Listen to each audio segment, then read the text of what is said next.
Im Prozessmanagement geht es nicht nur darum, einzelne Prozesse zu modellieren, sondern auch einen Überblick über Prozesse zu schaffen. Prozesslandkarten dienen genau diesem Zweck. In diesem Video erfahren Sie, welche Art von Prozesslandkarten Sie in der BPM Suite Anais erstellen und nutzen können. In Anais wird direkt auf der Startseite standardmäßig die Gesamtprozesslandkarte angezeigt.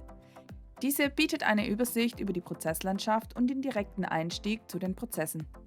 Je nach Komplexität und Größe des Unternehmens können auch Prozessordner und Prozessgruppen in weiteren Prozesslandkarten visualisiert werden. So kann die Prozesslandschaft von der größten rechtlichen Einheit bis hin zum einzelnen Prozess grafisch abgebildet werden. In Anais haben Sie die Möglichkeit, Prozesslandkarten entweder selbst zu gestalten und in einem Schaubild darzustellen oder sie automatisch generieren zu lassen. Die automatisch generierten Prozesslandkarten, die sogenannten Spaltendiagramme, können in Anais zusätzlich zur selbst erstellten Prozesslandkarte angezeigt werden. Oder auch überall dort, wo noch keine Prozessübersicht erstellt wurde.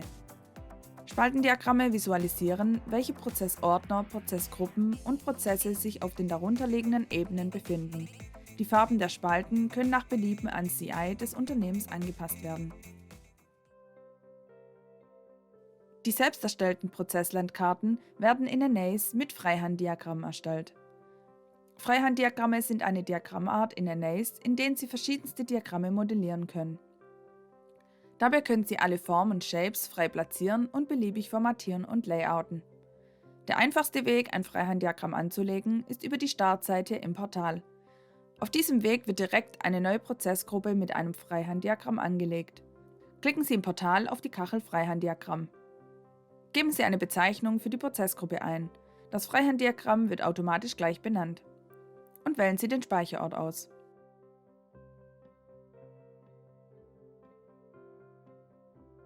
Per Klick auf Weiter können Sie auswählen, dass Sie direkt mit der Modellierung im Webmodeller beginnen wollen. Die Prozessgruppe und das Diagramm werden dann angelegt und in einem neuen Browser-Tab im Webmodeller geöffnet, wo Sie direkt mit der Modellierung starten können. In Freihanddiagramm haben Sie die Möglichkeit, Formen, Symbole oder Shapes über die Palette anzulegen. Ziehen Sie sie hierfür einfach per Drag and Drop in die Zeichenfläche.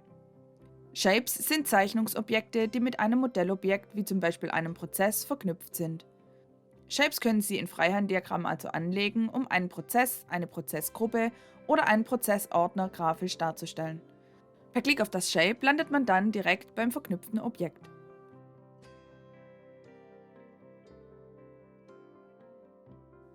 Formen sind rein grafische Elemente und mit keinem Modellobjekt verknüpft. Sie können also Formen erstellen, um Hintergrundelemente zu zeichnen oder um Zusammengehörigkeit zu verdeutlichen.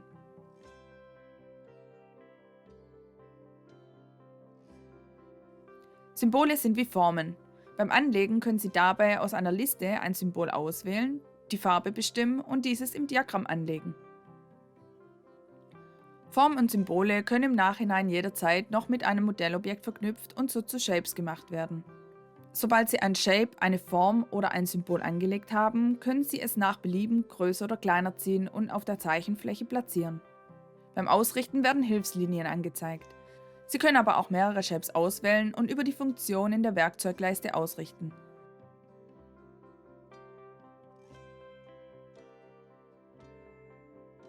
Shapes und Formen können Sie über das kontextsensitive Menü, das direkt am Shape angezeigt wird, weiter bearbeiten. Dort können Sie die Farben anpassen, eine andere Form oder ein anderes Shape auswählen oder auch Verbinder zu anderen Shapes und Formen ziehen. Sobald Sie ein Shape oder eine Form angepasst haben, können Sie das Format ganz bequem auf weitere Shapes und Formen übertragen. So sparen Sie sich wertvolle Zeit. Klicken Sie einfach auf das angepasste Shape und dann auf Format übertragen. Mit dem Pinsel können Sie jetzt alle Shapes und Formen auswählen, die gleich aussehen sollen. Um die Aktion zu beenden, klicken Sie einfach mit dem Pinsel auf eine leere Fläche oder wieder auf Format übertragen.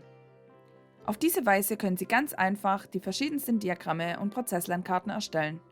Diese werden dann automatisch für das entsprechende Objekt im Portal angezeigt. Neugierig geworden? Fordern Sie noch heute eine Testversion an. Und vergessen Sie nicht, unseren Kanal zu abonnieren.